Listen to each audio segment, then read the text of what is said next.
I was abused, right in front of my late husband's altar. That's how it began. No one ever knew, not my family, not the church, not the women in town who smiled and nodded as I passed by. For over 60 years, I buried this truth so deep, I nearly convinced myself it had never happened. My name is Mary Ellen Whitmore. I was 19, newly widowed, trapped in a house that smelled of old tobacco and unfinished grief. I'm not here to shock you. I'm here because someone out there might still be living in silence, just like I once did. If you've ever been hurt, and no one believed you, stay with me. This story might be yours too. The rain came heavy that morning. Though the skies had been clear for weeks, I remember the mud pulling at the wheels of the wagon that carried my husband's casket. The sound of it dragging like something unwilling to go where it was headed.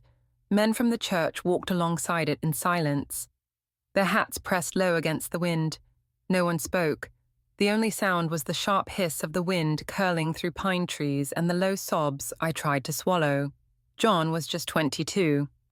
A simple man. Quiet. Gentle. He died 2 days earlier when the plow caught a stone in the field and flipped the machine. His body was found with his hand still clenched around the steering lever. That image stayed with me, still does. I was 19, barely a wife, and already a widow. We had only been married 11 months. I still kept my wedding dress folded in a box at the bottom of the armoire, like something I could return to when the seasons changed, but there would be no seasons now. Just the long stretch of grief that followed me from the graveside back to the house, his family's house. They told me there was nowhere else for me to go. His mother didn't say it unkindly, but not kindly either. "You're still one of us," she muttered, eyes not meeting mine. I was not sure she believed it. The truth was simpler. I had no money, no land, and no name beyond his. My parents were long gone, and I had no siblings. I belonged nowhere now but here. His younger brother, Elmer, treated me like a burden from the moment I returned. At 24, he still lived at home, full of resentment and sarcasm. At the funeral, he whispered to someone behind my back. She barely made it a year. Guess she cursed him. I pretended not to hear. But those words lodged deep, like a splinter under the skin. His mother didn't object. She sat quietly at her rocker, knitting, watching me without emotion. As if I were a tenant she hadn't expected to stay this long. The days began to blur long. Silent afternoons, followed by colder, quieter nights. I wasn't asked to help much on the farm, only to cook sometimes, clean the dishes, sweep the porch. There was no conversation, no comfort, just the ticking of the grandfather clock in the hallway and the occasional creak of footsteps overhead. I found myself returning to the small room where John and I had spent our first weeks together, the only room that still smelled faintly of him. I set up a small altar on the table beneath the window, a framed photograph of us on our wedding day, a few dried flowers, and a candle that I relit each night. That space became my refuge, my chapel, every night. After the dishes were washed and the house had gone still, I knelt by that altar. I didn't cry anymore. The tears had dried up. Or maybe I was afraid that if I let one fall, they'd never stop. I prayed quietly soft. Broken words I wasn't sure anyone was listening to. I asked for peace, for strength, for something, anything to carry me through. But that altar, the one place where I thought I might feel safe, where I whispered to John as if he might still hear me, that place would soon become the setting of my greatest nightmare. It was a Tuesday night. The air outside was unusually warm for late October, and the wind had stopped altogether, leaving the farmhouse unnervingly still. I remember the way the candlelight danced on the wooden walls as I knelt by John's altar, my fingers laced together, whispering another silent prayer I wasn't sure would be heard. That was when I felt it, a hand on my shoulder, large, calloused, heavy. I startled slightly, thinking someone must have walked in, maybe Elmer by accident, or even Mama Whitmore coming to tell me the kettle had boiled over. But when I turned my head just slightly, I saw it was him, my father-in-law, standing behind me, his hand still resting on my shoulder. "Don't get up," he said quietly. His voice was low, almost tender. I froze, unsure what he meant. His hand didn't move at first, but then it did just a few inches down the curve of my back. A slow, deliberate motion, not comforting, not innocent. I stiffened. My hands remained in my lap, pressed so tightly my knuckles turned white. I didn't breathe. I didn't speak. I just waited for it to stop. At first, I thought maybe he was just tired. Maybe he didn't realize what he was doing. Maybe grief had confused him too. But then I felt the pressure of his palm flattening against me, lingering. And I knew this was no accident. I couldn't move. My mind screamed, but my body remained locked in place, as if turning would shatter something I wasn't ready to face. I wanted to run, but my knees stayed glued to the wooden floor. I heard him whisper, his breath so close to my ear that it made my skin crawl. "Don't cry," he said. "I know you're lonely." My heart pounded so hard I thought it would burst. I thought I would vomit. But still, I said nothing. I nodded once, slowly, just to make him leave, and he did. He stepped back as if nothing had happened, left the room, closed the door behind him. The sound of his boots fading down the hall made my stomach churn. I stayed there on the floor long after he was gone, the candle flickering beside me, the tears finally slipping down my cheeks. The next morning, he was back to normal, smiling at the breakfast table, asking if I wanted more grits. Speaking to Mama Whitmore about fence repairs like the night before had been a dream I alone remembered. And that's when doubt crept in quiet. Poisonous doubt. Had it really happened the way I remembered? Maybe I misunderstood. Maybe grief had twisted things in my mind. Maybe I was the one who should be ashamed. I didn't tell anyone. I couldn't. There was no proof, no bruise, no witness, just a moment, a hand, a whisper, but it didn't leave me. Every time he walked into a room, I flinched. Every time he passed behind me, I felt the phantom weight of his touch. But to the outside world, nothing had changed. He was still the man who'd buried his son, the one who helped at the church, the one who smiled with soft eyes and said grace at dinner. And I was still the girl with no one, a ghost inside a young body, doubting herself, doubting the one thing she should have been able to trust her own memory.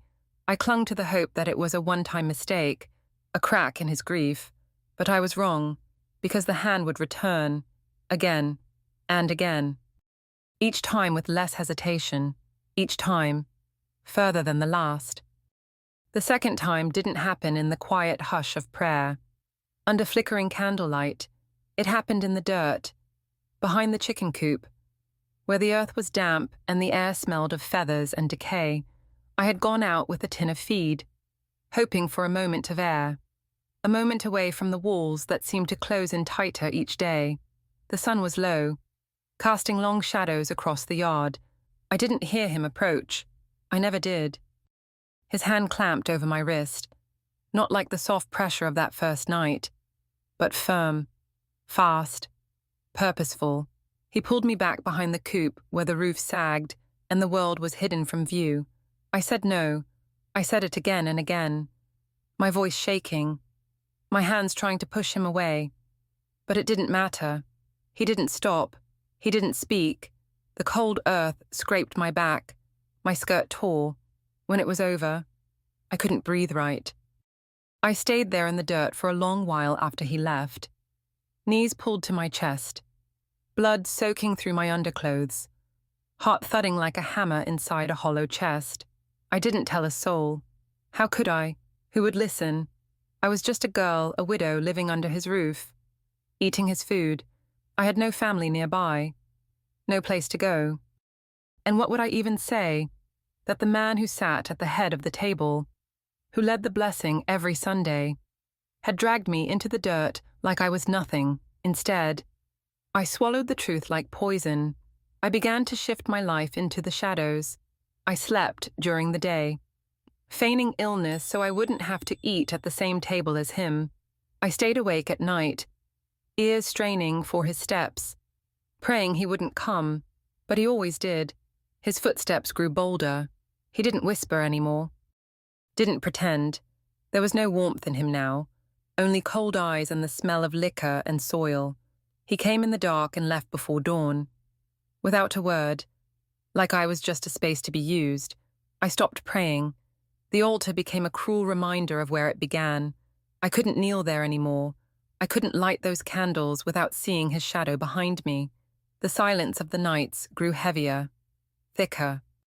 I would sit by the window sometimes, watching the wind move through the fields, wondering if I would ever feel the sun again without shame burning my skin. Mama Whitmore, his wife, began to look at me differently, not with sympathy but with suspicion. One morning, I came down in my oldest, most shapeless dress, and she sneered as she passed by. "Don't go parading around the house like that," she muttered. "You want attention, there's the barn. Go scratch yourself there."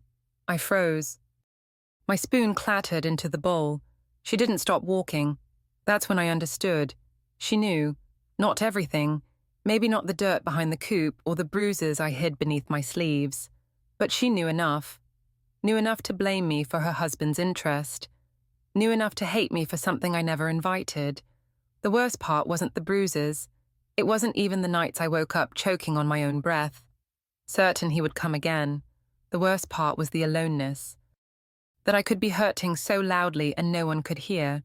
That I could be dying, 1 inch at a time, and still be expected to set the table, feed the chickens, answer yes, ma'am. I was 19, and I felt 1,000 years old. Each morning I watched my reflection fade in the mirror. My eyes looked hollow, my smile gone. I stopped brushing my hair. I stopped caring if I ate. I stopped believing anyone would ever find me beneath the shell I had built to survive. But I hadn't yet seen the real nightmare, because it wasn't just him. It wasn't just the silence. The true horror was realizing someone else had been watching all along. I had nothing left to lose the morning I knocked on Mama Whitmore's bedroom door. My legs were shaking beneath my nightdress. My breath caught somewhere between my lungs and my throat.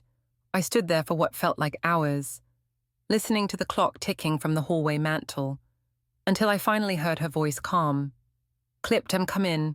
She sat by the window, darning a sock, as if the world outside hadn't cracked beneath my feet, as if nothing was broken but a seam.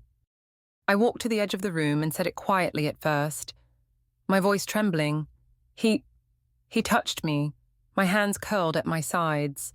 "Your husband, he touched me." She didn't flinch, didn't blink. She tied off her thread and placed the sock gently in her lap, smoothing it like a sleeping child. Then she looked at me, not with shock or horror, but something far worse, disdain. "You should know better.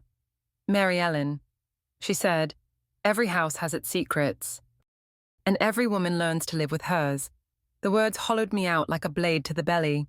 She stood and walked past me, brushing my shoulder without meaning, as if I were a ghost in her home. That was when I realized she had always known, knew the truth buried in those quiet glances across the supper table, knew what her husband did during those long walks through the fields, knew what the bruises on my arms meant, what my silence at church whispered louder than any hymn. And she had chosen not to care. I fell to the floor as she left the room, pressing my face to the boards to muffle the sound of my sobs. That had been my last hope, the last thread of woman-to-woman trust I had clung to, and it had snapped like dry cotton in her hands. Later that day, my sister-in-law, only 17 and meaner than a snake, looked up from her sewing and said flatly, "You might want to tone it down. My brother ain't even been cold in the ground a year." She smirked. "A little shame would suit you." The words hit me harder than any slap. My face burned not from guilt, but from the shame I had been handed by others, like a coat I never asked to wear. The shame of surviving something ugly and being blamed for the ugliness. By week's end, the whispers started. I couldn't walk to the store without eyes crawling over me like bugs. One woman on the church steps muttered, "She's too pretty for her own good. Always was." Another whispered, "No woman wears her hair like that if she's not asking for trouble." No one spoke the truth out loud, but I could feel it hanging in the air like humidity, thick, unspoken, suffocating. I began to hide in my room more. I stopped brushing my hair entirely. I skipped meals. I folded in on myself like paper burning at the edges, hoping to disappear before I went up in flames. And then, something else happened. My body changed. At first, I thought it was the stress. I was tired, nauseous. I fainted while hanging laundry, but then I missed my bleeding once. Then again, a slow, creeping dread settled into my bones. Was I pregnant? The thought turned my stomach. I couldn't bear to go to the doctor. I couldn't say the words, not even to myself. I pressed my palm flat against my belly at night and whispered apologies into the dark, hoping against hope it was all just a mistake. If I was carrying his child, what future could I possibly have?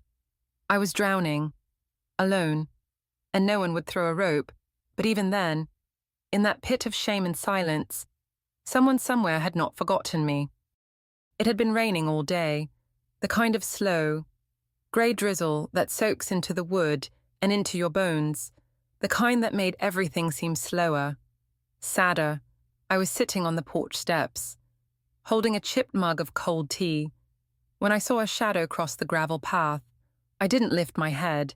I barely had the strength anymore to pretend I was surprised by anything. "Mary Ellen," a voice called out. I looked up. There he was, Mr. Luther Garrison, my husband's closest friend. He had been best man at our wedding and worked the neighbouring plot over the ridge. I hadn't seen him since the funeral, when he'd held my hand for a long moment and said nothing. His eyes red. Now he stood on our porch, his hat soaked through, rain sliding down his coat like tears no one bothered to wipe. "I just came by to check," he said, voice gentle, was driving past and figured. He didn't finish. He didn't need to. I must have looked like a ghost. My cheeks hollowed, my frame thinner than it had ever been. I hadn't seen my reflection in weeks, but I imagined I looked like one of those women in Sunday prayer cards, saintly and half dead. He sat with me in silence for a while, just breathing with me. I didn't say anything. I wasn't ready, but he kept coming back, day after day, never asking questions, just offering small kindnesses, a basket of apples, a tin of biscuits, a book of psalms, and then, one afternoon, he spoke. "Mary Ellen," he said quietly, "you're not just tired. Your eyes, they're not the eyes of someone living a normal life." I froze. No one had ever said it out loud. No one had ever looked close enough. He didn't push me, just let the silence sit there between us until it felt like a soft place I could fall into. And so I did. The words came slowly at first, choked, broken. I told him about the altar, about the barn, about the nights and the bruises and the whispers I wasn't supposed to hear. I told him about my mother-in-law's eyes, how they always seemed to know. I told him about the blood, the fear, and how sometimes I wondered if it would be easier not to wake up. When I finished, I couldn't breathe. I couldn't look at him. But when I did, his face was wet, his shoulders shaking. Mr. Luther strong, quiet, honest. Luther was crying for me. "I believe you," he said, his voice trembling. "Dear Lord, I believe you." He took off his hat and placed it in his lap like it was something sacred. "You can't stay here," he said. I blinked. "Not another day. You hear me?" I nodded. He looked at me then, and I saw something in his eyes I hadn't seen in so long. Not pity, not judgment, but a kind of quiet outrage, a holy fire. "You let me know when you're ready," he said, "and I'll come get you. No questions, no gossip. You just say the word." It was the first time in over a year that someone had offered me a way out without shame attached, a lifeline, a door, for nights after. I lay awake thinking of that porch, of his voice, of the rain that day and how it felt, like maybe just maybe it had come to wash something away.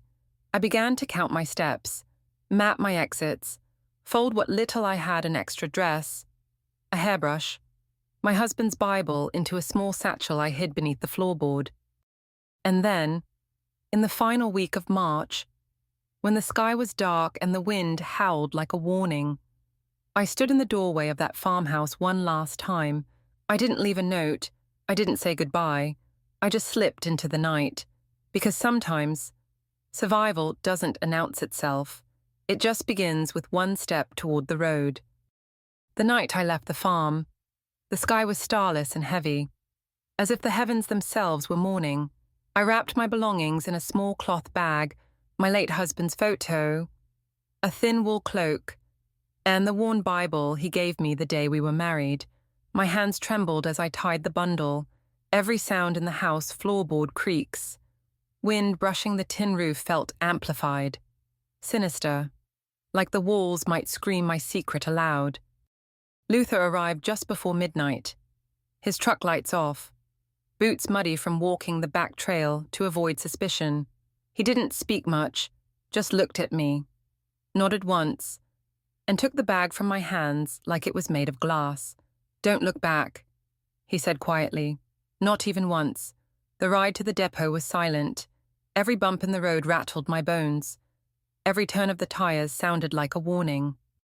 I stared out the window, but all I could see was the porch where I had once waited for my husband to come home. Now, it was just a dark silhouette behind me. Fading, at the station, Luther pressed a few dollars into my palm and whispered, "Atlanta will be better. Keep your head down until you find your footing, and write if you need anything." I wanted to cry, but I didn't. There was nothing left in me that hadn't already been wept away. I boarded the train alone, found a window seat, kept my bundle on my lap. The hum of the wheels over the rails should have been soothing, but it only made me feel like I was drifting, not escaping. I stared into the blackness outside, wondering if I was still just running in place. My heart beat too fast to sleep. My mind replayed everything: his voice, her silence, the shame, the fear. When the train pulled into Atlanta at dawn, the city looked grey and wet. I had no plan, no contacts, only a name Luther had scribbled on a note: Mrs. Jeanette Calhoun, seamstress. I found her shop on Peachtree Street, a narrow building with lace curtains and the scent of soap and old thread. She didn't ask questions.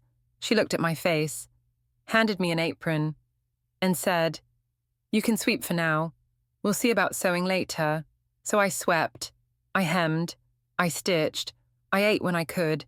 I slept on a cot in the back room, tucked behind bolts of fabric and a curtain of beaded strings. I became a shadow in the city, always afraid that someone might find me, that he might find me, or worse, that no one ever would. Nights were the hardest. The darkness pressed against the windows. In the silence, memories rose like ghosts. I began to write on scraps of fabric, old receipts, anything I could find. I wrote about the altar, the hand, the betrayal, the escape. I wrote it not to be read, but to remember that it had happened, that I had survived it. I couldn't bear the thought of it vanishing. As if it had never been, I kept the pages hidden in the lining of my coat. Over time, it became a kind of anchor, proof that I had endured, a witness no one could silence. And then one day, while walking home from the market, I saw a sign posted on a telephone pole. It read, "Women's Writing Circle, share your story." My hand shook, my breath caught. Could I? Would I? That question followed me for days. I used to cross streets with my eyes to the ground, afraid of the weight of the world. But in Atlanta, something shifted, slowly. I taught myself how to walk among people again, how to look up without flinching, how to hear a man's voice behind me and not break into a cold sweat. It didn't happen overnight. At first, I would only go out when the sidewalks were quiet, just after sunrise or before dusk. But then, one afternoon, I found myself in the middle of Peachtree Street, traffic buzzing, and I was still breathing. That felt like a kind of miracle. I came across the church by accident, or maybe by grace. It was a small brick building tucked between a laundry and a used bookstore. A sign outside read, Healing Circle Tuesdays, 6 p.m. I hesitated at the door for a long while. My hand hovered near the handle. I nearly turned away. But something in me, maybe the voice of that frightened girl I used to be, whispered, Go in, inside. The pews were worn, the windows plain, the smell of coffee and wax lingering in the air. The women were all older than me. Some wore hats and pearls, others denim and scarves. No one stared when I entered. One just smiled and patted the seat beside her. Her name was Miss Nadine. Later, I'd come to think of her as the woman who helped stitch me back together. The first time I spoke, my voice cracked on the first word. I was sure they'd stop me, judge me, but they didn't. I told them about the farm, the altar, the darkness that followed me like a second skin. I didn't look up until I finished. That's when a woman with silver hair and warm eyes reached out and held my hand. Baby, she said softly, you're still here. That means something. That means everything. That night, I slept without waking. I began writing again, but this time not just for myself. I submitted a short piece to the local paper. Unsigned. The silence of women is too loud to bear. They printed it. A week later, I submitted another, this time with my initials. Then came a third. I wrote about grief, about shame, about survival. I never used names, never pointed fingers, but the words were mine, and they no longer scared me. One morning, I sat at my small desk in the seamstress shop and wrote a letter. The envelope read, To the girl I used to be. It was the first time I wrote not to remember, but to forgive. I wrote, You were brave when you had no reason to be. You stayed when it was unbearable. And then, you left. I am proud of you. I folded the letter and kept it in my Bible, next to my husband's photograph. Some days, I still take it out and read it, not because I've forgotten, but to remind myself of how far I've come. I wasn't healed, not fully, but I had begun. Healing, I learned, isn't a destination. It's a decision, one you make each morning when you rise, and again each night when you lay your head down and choose peace over silence. And soon, I would make another decision to stand for those who couldn't yet stand for themselves. In 1987, I stood before a room of 8 women in a borrowed church basement and said, My name is Mary Ellen Whitmore. It was the first time I had spoken my full name in public in connection to my past. I wasn't hiding anymore. That night, I founded Hearthlight, a small support group for women in rural Georgia who had lived through what I had once believed was unspeakable. It wasn't registered as a non-profit, didn't have a logo, and had no funding, but it had stories ours. We met weekly, in barns, kitchens, town halls, anywhere a woman could gather without fear. One day, a local AM radio host heard about us and offered me a short segment. He said, You don't have to use your name, just speak your truth. So I did. My voice trembled at first, and I kept my story vague, but it aired. Then another. The phone line started ringing. Women called in tears, in whispers, in fury. One said she'd driven an hour just to sit in her car and listen when no one could hear her cry. Weeks later, I received a letter in a plain envelope. The handwriting was uneven, and the ink had bled slightly, as if written in haste or while crying. It read, Your story is my story. I thought I was alone. I thought no one would understand. But when I heard you, I realized I wasn't broken. I was just hurt. And now, I'm healing. There was no signature. I sat at my kitchen table, holding that paper like it was a piece of my own heart returned to me, and I wept not from sorrow, but from the fierce relief of knowing I wasn't alone either. More letters came, some from young women, some from grandmothers, They told me about barns, about bedrooms, about back roads and bruises, and through their stories, I found pieces of myself I hadn't realized were missing. I began traveling, church groups, women's circles, community fairs.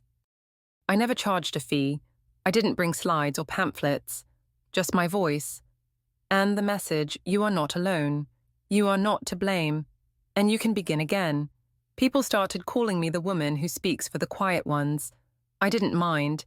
At one event, after I finished speaking, a teenager approached and asked, "How do you still believe in goodness after everything?" I paused, then touched her arm gently and said, "Because I survived.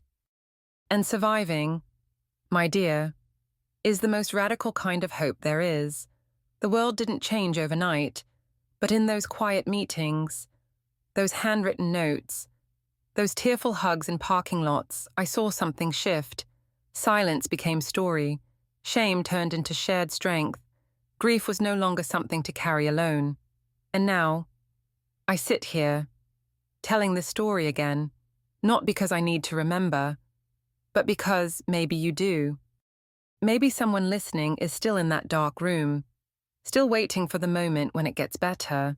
I tell this story so you'll know that moment can come, and when it does, you will recognize it by the sound of your own name, finally spoken without fear. I survived. That's the truth I carry now.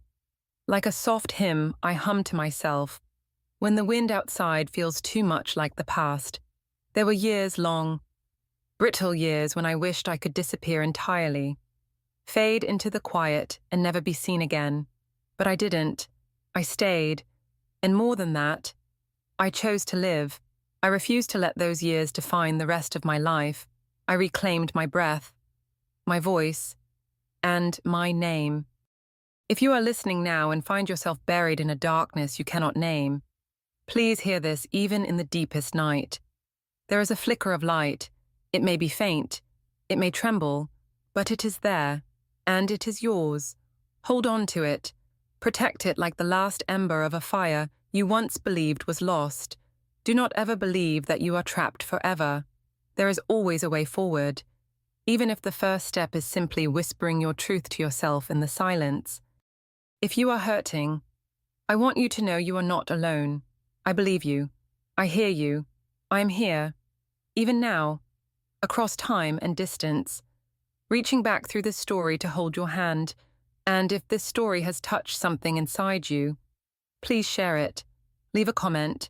Break the silence, because maybe, just maybe, you will be the one to light a way for someone else who is still waiting in the dark.